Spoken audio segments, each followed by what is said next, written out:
Hawak ng kamay sabay yakap, bulungan. Kamusta na kaibigan? Ayos ba tayo dyan? Lasig sa balikat, sabay kindat. Ingat, nag-aalala lang. Kalang meron niya siyang pakialam. Pero pagkatalikod, kanya-kanyang gawa ng kwentong sinong bida, sinong lamang. Kanya-kanyang siraan, alam mo ba yan sa ganyan? Supot yan, masastik ako dyan. At kung makatawa, kala mo lupit-lupit niya at magaling sa lahat. Kaso ikaw na nakangiting nakikinig, huwag ka nang mahusga. Ano ba naman ang pinagkaiba natin sa kanila?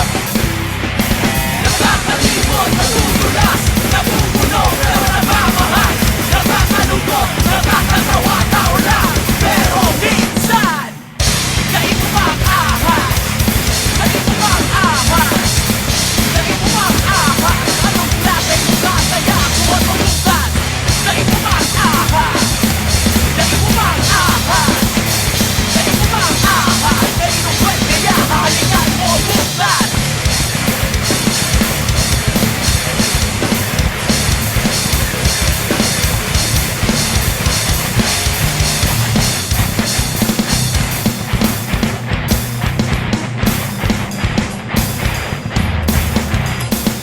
Yan ka na naman, kumakamada, di ka na nahiya. Nagpupumilit makisisig sa kahit di mo lungga, di mo butas. Para maging pabigat, manira, managas at magpahirap ng kapwa.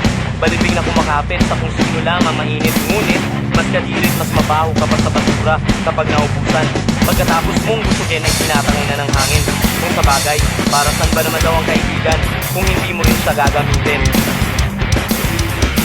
Nakakalimot, natutulas, napupuno, pero nagmamahal. Nakakalungkot, nakakatawa, tao lang. Pero minsan, naibumang ahas. Naibumang ahas. Naibumang ahas. Anong klase kung kaya suot o bukas? Naibumang ahas. Naibumang ahas. Naibumang ahas. Kaninong kwet kaya hahalikan mo bukas? Naibumang ahas.